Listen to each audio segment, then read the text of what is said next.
शिवाय। ओम नमः शिवाय। ओम नमः शिवाय। यहाँ पर भी शिवलीला का प्रभाव व्याप्त है। नारायण नारायण। पृथ्वी, स्वर्गलोक, ब्रह्मलोक, हर स्थान पर ओम नमः शिवाय गूंज रहा है। परंतु ऐसे में परमपिता ब्रह्मा जी की समाधि को भंग करना क्या उचित होगा?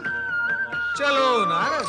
बस तुम जैसा धैर्यवान भी यदि धैर्य खो बैठा है तो जो मूल रूप से अधीर है उनकी ऐसी स्थिति में क्या गति होती होगी? परमपिता आप तुम हमसे मिलने ब्रह्मलोक तक आए हो तो हमारी समाधि भंग होने तक तुम्हें धैर्यपूर्वक प्रतीक्षा भी करनी चाहिए। क्षमा करें परमपिता, मैंने आपका ध्यान भंग करना उचित नहीं समझा, क्योंकि मुझे इस बात का ज्ञान नहीं था कि आप समाधि में कब तक लीन रहेंगे। तो तुम लौट कर जा रहे थे नारद। क्या करता माता, आप दोनों ध्यान में लीन थे। पर नारद का ब्रह्मलोक में आकर बिना समाचार दिए और बिना चर्चा किए इस प्रकार लौट जाना क्या चर्चा का विषय नहीं बन जाएगा? क्या सुनने वाले आश्चर्य नहीं करेंगे? इसमें आश्चर्य कैसा माता? आश्चर्य है, तुम्हें लौट जाने में आश्चर्य प्रतीत नहीं हो रहा है। किसी को समझो नारद, आज तक घटित सत्य को ही जानो। माता, मैं कुछ समझ नहीं रहा हूँ। सरल सा सत्य नहीं समझ रहे हो? तुम जब जब ब्रह्मलोक में प्रकट होते हो तब तब कोई पवित्र व लोक कल्याणकारी उद्देश्य को लेकर ही आते हो। उद्देश्य को पूर्ण किए बिना तो कभी तुम लौटे ही नहीं हो। तो फिर आज कुछ कहे सुने बिना ही लौटे जा रहे थे। ये अचानक ऐसा परिवर्तन तुम में कैसे हुआ नारद? हमारी शिव आराधना को भंग न करके नारद ने उचित ही किया है देवी। कहो नारद, किस उद्देश्य से आए थे? आपको तो ज्ञात है परमपिता कि भगवान भोलेनाथ कैलाश का त्याग कर सहसा कहीं जाते नहीं, परंतु इस समय ऐसे अदृश्य हुए कि कहीं भी नहीं मिले। हे परमपिता, अब आप ही बताएं कि शिवशंकर कहाँ गए होंगे। नारद, शिव तो सृष्टि के कण कण में व्याप्त हैं। सच्चा भक्त उन्हें अपने हृदय के मंदिर में पा लेता है।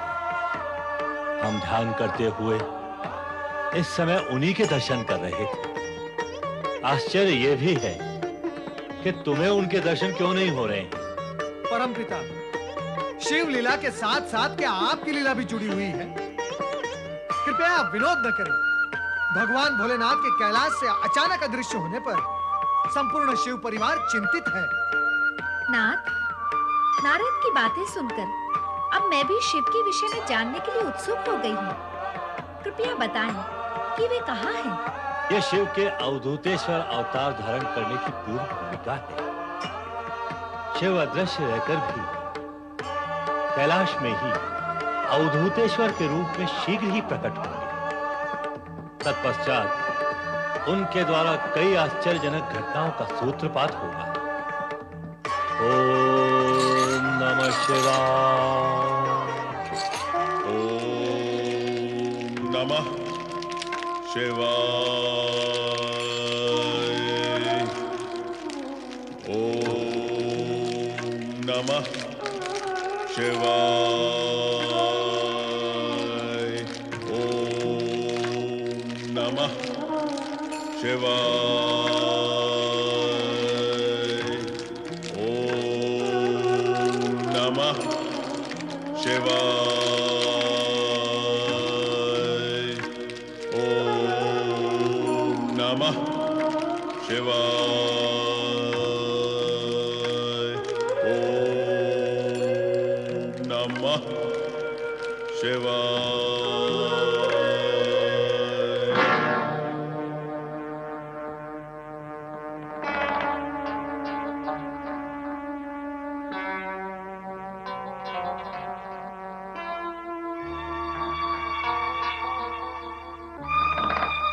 पवन देव, देवगुरु बृहस्पति आज हमारी सभा में उपस्थित नहीं है। क्यों? देवराज, मैं भी उनकी अनुपस्थिति से आश्चर्यचकित हूँ।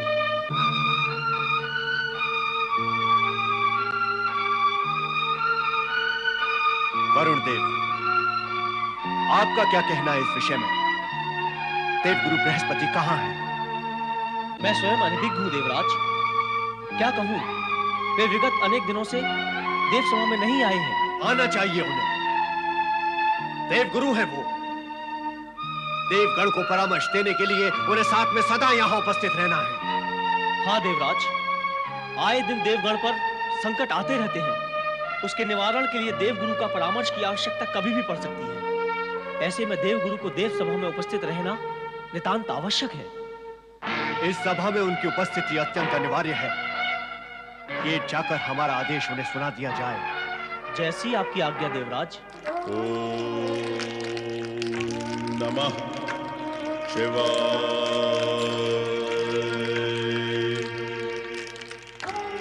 ओम नमः शिवाय।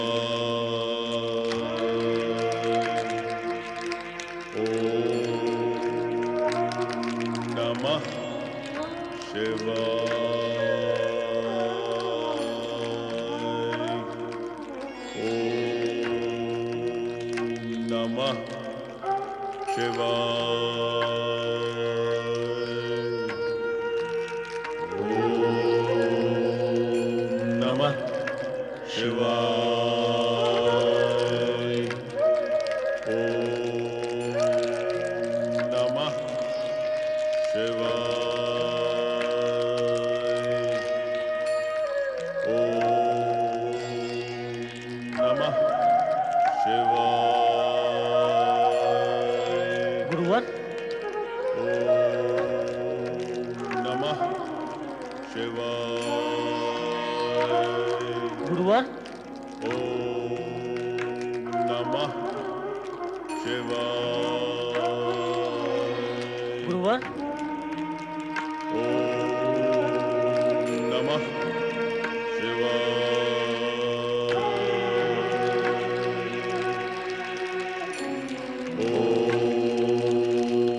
नमः शिवाय।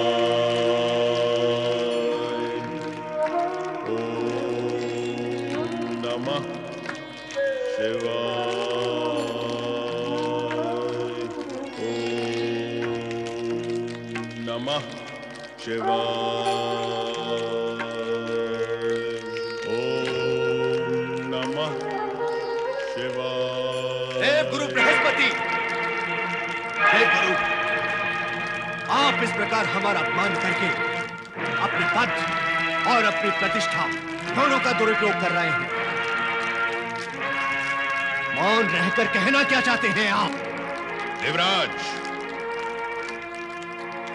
गुरुपद और प्रतिष्ठा के दुरुपयोग का आपका ये आरोप कितना सत्य है, ये निर्णय स्वयं करें। किंतु यह भी सत्य है कि गुरु से संभाषण करते समय जो विनम्रता और विनय अपेक्षित है, वो आपकी वाणी में नहीं, आपके स्वर में देवाधिपति होने का अहंकार ध्वनित है, और यही ध्वनि गुरु अपमान के स्वर निकाल रही है। अहंकार? हा! मेरे स्वर में अहंकार? शिव आराधना में बैठे साधक को, जो कि गुरु भी है, प्रश्नवाचक ललकार से जगाना क्या उचित है? इसे क्या अहंकार जनित व्यवहार नहीं कहेंगे? बुद्धिमान क्या इसे उद्दंडता नहीं कहेंगे? और क्या यह उचित है कि आप हमारे प्रश्नों का उत्तर ही ना दें, हमारे आदेश की अवहेलना करें? आदेश? अब शिष्य गुरु को आदेश देंगे? क्या गुरु को शिष्य के आदेश अनुसार व्यवहार करना होगा? अनीति का पक्ष लेकर पापाचार और अनाचार के प्रचार को क्यों बढ़ावा दे रहे हैं देवराज? गुरु बड़ा होता है और उसी के आदेश का पालन करना पड़ता है। बड़ा कौन होता है, इसका निर्णय आपने स्वयं कर लिया। गुरु शिष्य में किसका स्थान ऊंचा होता है, यदि आप मुझे यह समझाने लगे तो आपको यह भी समझाना होगा कि पिता और पुत्र में बड़ा कौन है। इस विषय पर आपके विचार जानकर मुझे यह विश्वास दृढ़ होता जा रहा है कि भावी आशंका सत्य सिद्ध होगी। कौन सी आशंका? किस आशंका की बात आप कर रहे हैं? आपको यह ज्ञान नहीं है, पर मुझे यह ज्ञान है। इसीलिए प्रकट करना समय अनुकूल होगा कि स्वर्ग पर शीघ्र आ पड़ने वाले संकट से सुरक्षा हेतु हम शिव आराधना कर रहे थे। अब तो अपने गुरु के प्रति दुर्व्यवहार करके आपने इस शंका की पुष्टि भी कर दी है। पर इस बात से यह सिद्ध नहीं होता है कि आपका स्थान हमारे से ऊंचा है। हम स्वर्गाधिपति हैं। स्वर्ग में रहने वाले सभी हमारे अधीन हैं और हमारा आदेश मानने के लिए प्रतिबद्ध हैं। नहीं, स्थिति सर्वथा ऐसी नहीं है। आपसे सम्मान पाने का अधिकार यदि हम खो चुके हैं तो स्वर्ग को त्याग करने में ही हमारा हित है। अब और अधिक आपकी उद्दंडता सहन करना हमारे लिए संभव नहीं। इसके उपरांत भी हम सदा सदा के लिए इस बात का निर्णय कर लेना चाहते हैं कि हम में से किसका स्थान ऊंचा है। हम आपसे सहमत हैं, पर इसका निर्णय भगवान शिव के अतिरिक्त अन्य कोई नहीं कर सकता। भगवान शिव वो निर्णय करेंगे। निष्पक्ष निर्णय वे ही करेंगे। ब्रह्मदेव क्या पक्षपात करेंगे? मैंने ऐसा नहीं कहा, पर भगवान शिव का निर्णय सदा सर्वोपरि व सर्वप्रिय होता है। स्वीकार है। चलिए कैलाश चलते हैं। अवश्य।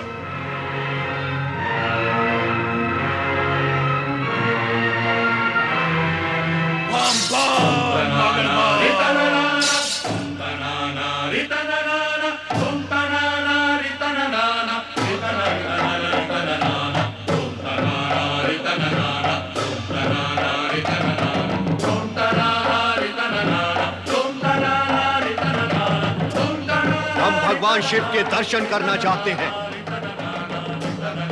हट जाओ हमारे मार्ग से। ये तो बताओ कि तुम हो कौन? हमने कैलाश पर इससे पूर्व ऐसे नंग धड़ंग प्राणी को कभी नहीं देखा। जानते नहीं हो कि हम कौन हैं? हम हैं देवराज इंद्र और यह है देवगुरु बृहस्पति। बताओ कि शिव अपने समाधि स्थल पर हैं अथवा नहीं? हम दोनों उनके दर्शन करने के लिए आए हैं।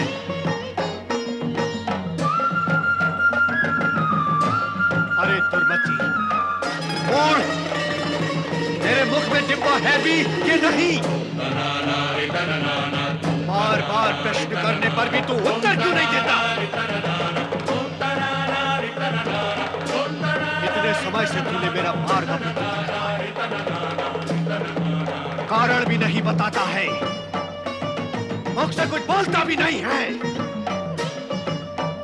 मैं तुझे इस गदा से इसी समय यही समाप्त कर देता हूं। ओम।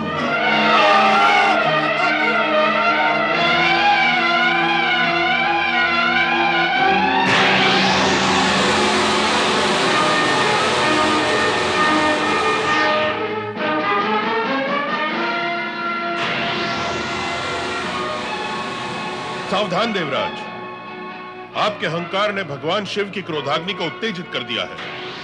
इनसे क्षमा मांगकर इनके क्रोध को शांत करें। भगवान मुझे क्षमा करें। भगवान मुझे क्षमा करें। भगवान मुझे क्षमा करें। दीन रक्षक दीनानाथ महादेव, इंद्र आपके चरणों में नतमस्तक है। इसका अपराध क्षमा करें और अग्नि समेट ले भगवान, अन्यथा आपके ललाट से निकली हुई अग्नि इंद्र को जलाकर भस्म कर देगी।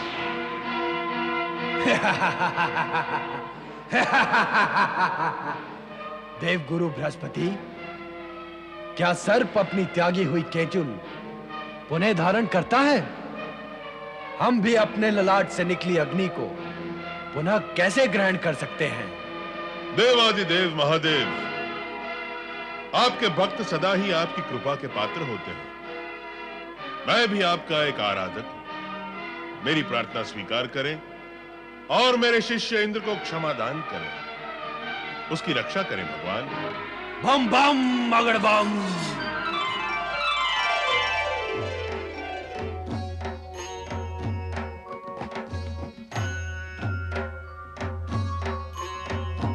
देवगुरु बृहस्पति, मैं तुम पर प्रसन्न हूं, इसीलिए वरदान देता हूं कि इंद्र को जीवन दान देने के कारण तुम्हारा एक और नाम जीव के रूप में प्रसिद्ध होगा। मेरे ललाट से निकली ज्वाला देवराज को अवश्य भस्म कर देगी, इसीलिए मैं उसे दूर छोड़ रहा हूं।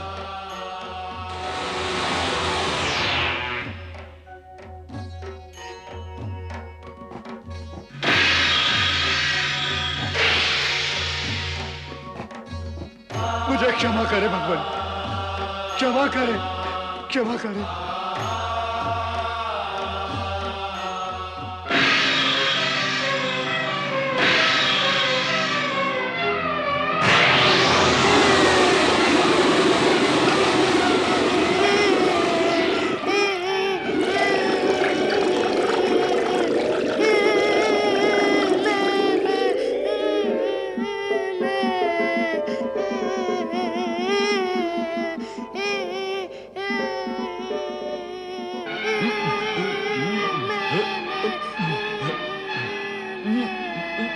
ब्रह्मदेव, ब्रह्मदेव मेरी रक्षा करे इस बलशाली बालक से, मेरी रक्षा करे ब्रह्मदेव, ब्रह्मदेव मेरी रक्षा करे, मेरी रक्षा करे ब्रह्मदेव।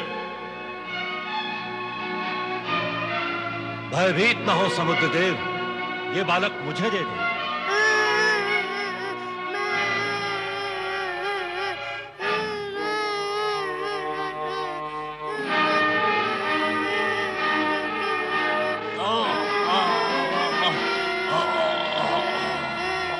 छोड़ बालक।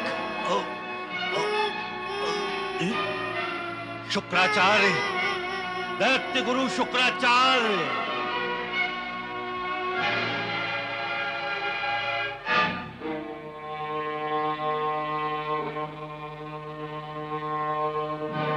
प्रणाम ब्रह्मदेव। दैत्य गुरु शुक्राचार्य, आप इस दैत्य जैसी शक्ति वाले बालक को संभालें, अन्यथा इस सृष्टि में प्रलय मचा देगा। परमपिता ब्रह्मदेव, जल में प्रकट होने तथा आपकी आंखों में जल प्रकट करने के कारण इस शक्तिशाली बालक का नाम दैत्यराज जलंधर होगा।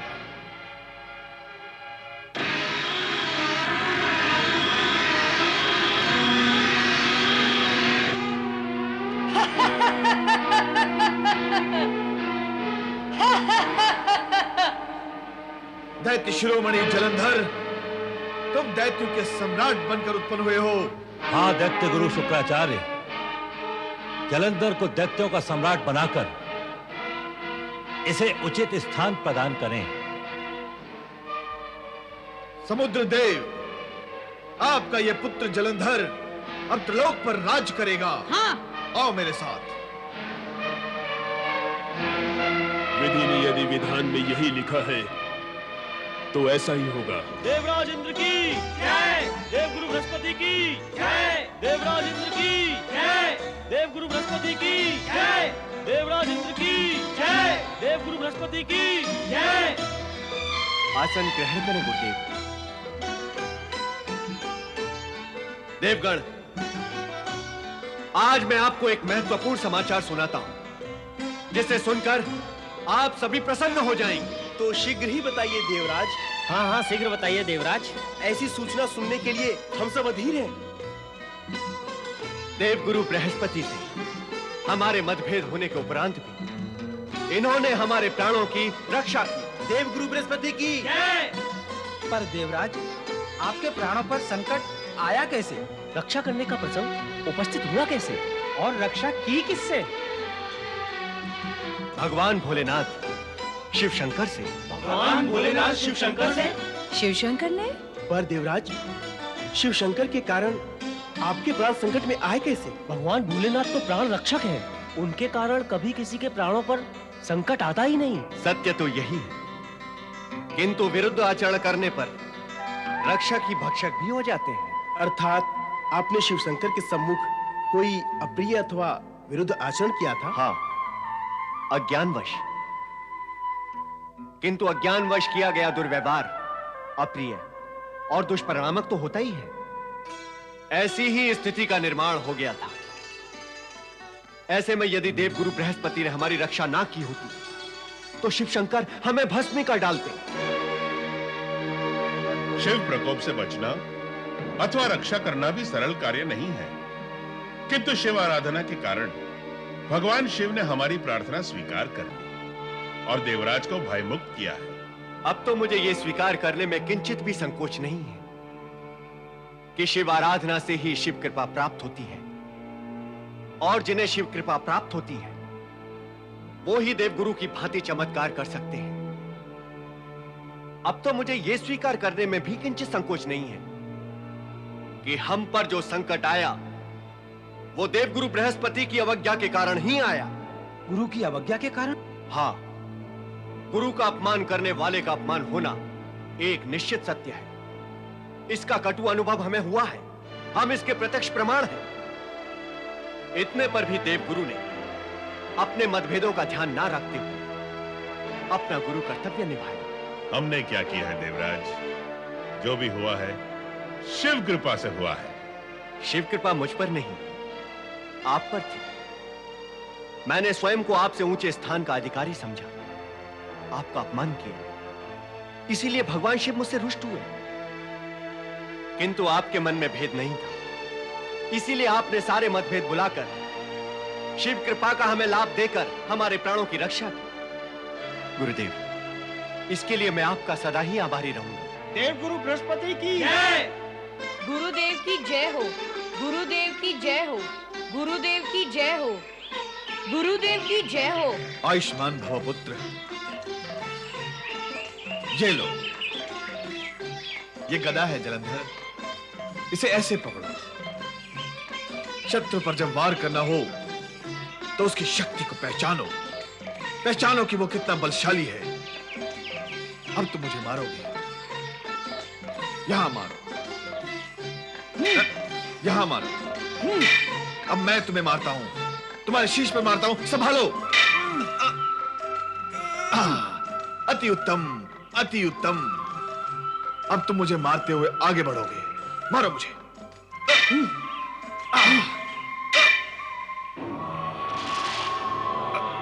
अब आप संभालिए गुरुदेव।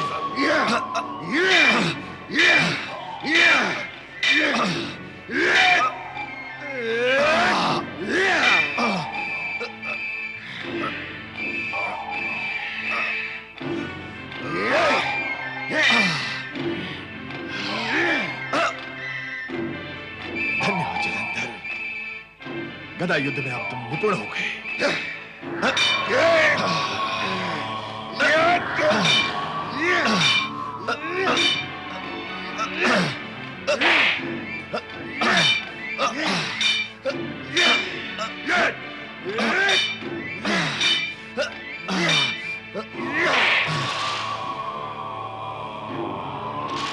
तुम धन्य हो जलंधर, तुम धन्य हो।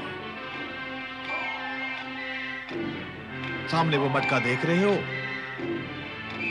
उस पर अंकित की हुई आकृति की आंख तुम्हारा लक्ष्य है। लक्ष्य भेद करो।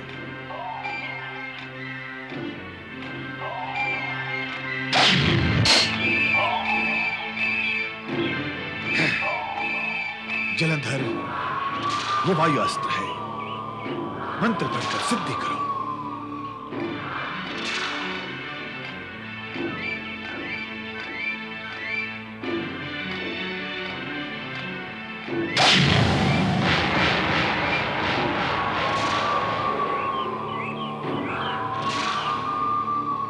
ये अग्नि अस्त्र है, करो सिद्धि।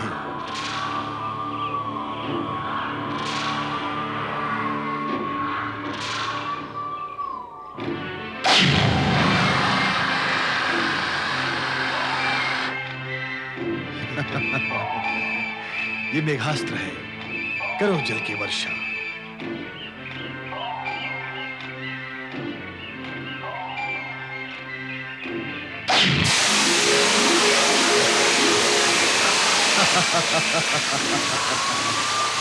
अब तुम शस्त्र विद्या में पारंगत हो गए हो जलंधर।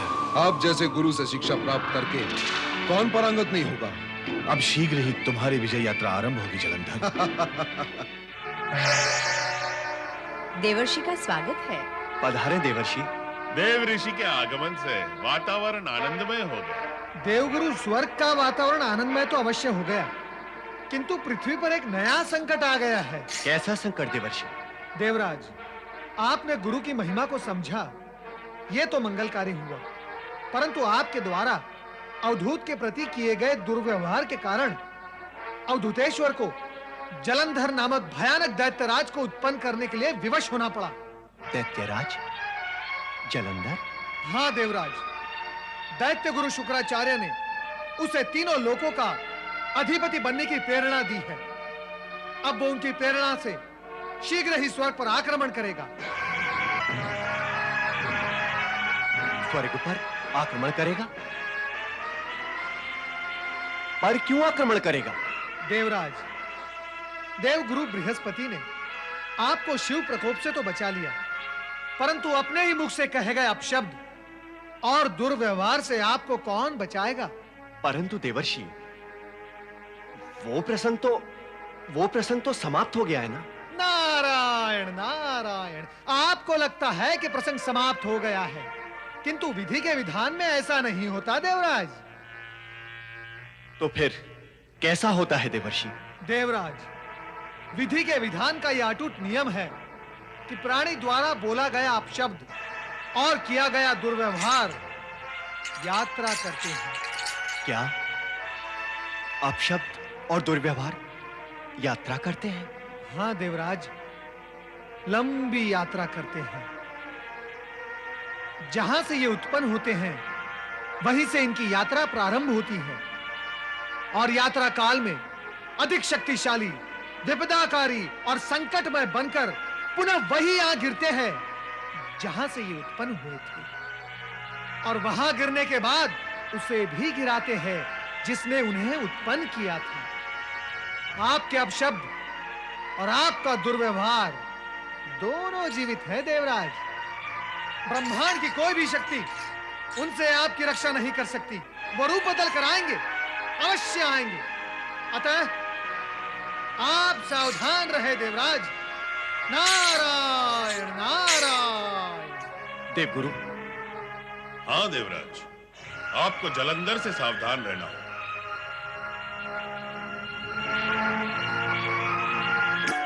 नारायण नारायण, श्रीमन नारायण नारायण नारायण,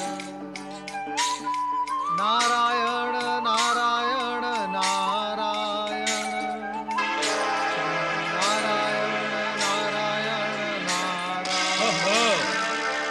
नारद, देवताओं के मंगल के लिए भाग दौड़ कर रहे हो, किंतु ये सब व्यर्थ होगा। समझ लो, देवताओं की कुशल नहीं है। देवताओं की चिंता तुम न करो राहु। तुम तो मुझे ये बताओ, बिना धड़ के तुम्हें अपनी चिंता नहीं होती क्या? किसी दिन इस मुंडी के भी दो भाग हो सकते हैं, किसी देवता के हाथों। तुम भूल रहे हो नारद, मैं अमृत पान कर चुका हूं। मैं अमर हूं। मेरा कोई कुछ भी अहित नहीं कर सकता। इससे अधिक अहित क्या हो सकता है राहु? बिना धड़ के मुंडी लिए भटकते रहते हो इधर उधर। क्या लाभ हुआ अमृतपान से? अब तुम मेरी चिंता छोड़कर अपने देवताओं की चिंता करो नारद। हमारा दैत्य राज जलंधर उनके लिए कुछ भी शेष नहीं रहने देगा। बुद्धि और विवेक का अंश न तुम में है न तुम्हारे दैत्य राज जलंधर में है। तुम दोनों को यह ज्ञान है कि भगवान भोलेनाथ और श्रीहरि विष्णु का संरक्षण देवताओं को प्राप्त है, फिर भी अज्ञानियों की भांति व्यवहार करते हो। नारायण नारायण। यदि तुम्हारे दैत्यराज जलंधर ने अनुचित आचरण किया तो निश्चित रूप से वही होगा जो सदा से होता आया है। क्या होगा? असुरों का विनाश और देवताओं की विजय। नारायण नारायण। जलंधर, मेरे पास अस्त्र शस्त्र संबंधी जो भी ज्ञान था वो मैंने तुम्हें दे दिया। मेरा ज्ञान, तुम्हारा महाबल और चतुराई अब तुम्हें जगत विजेता बनाने में समर्थ है। जलंधर, मेरी इच्छा कि अपने बाहुबल से तुम तीनों लोगों पर अधिकार प्राप्त कर त्रिलोकनाथ को। मैं आपकी और अपने दोनों की इच्छा पूर्ण करूंगा गुरुदेव।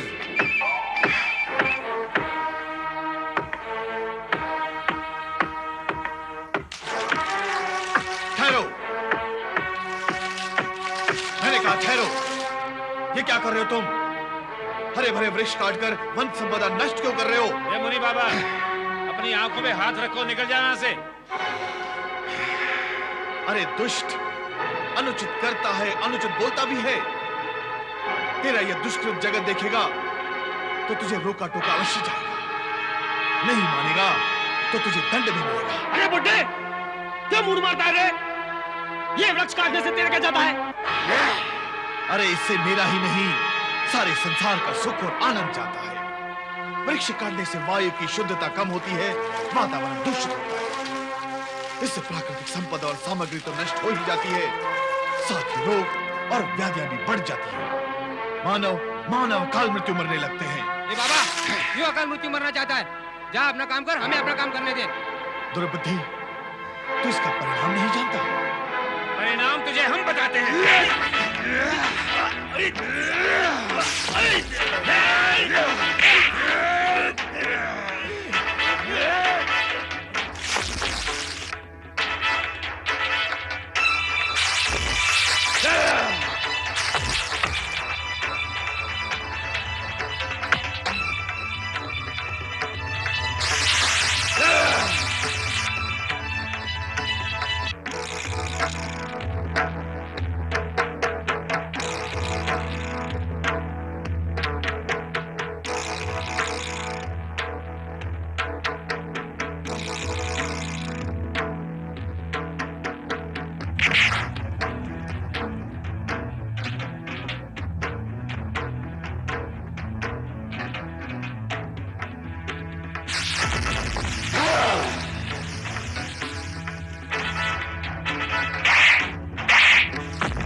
वीर जलंधर, इतना उत्तेजित होने की आवश्यकता नहीं थी। आवश्यकता थी इसकी।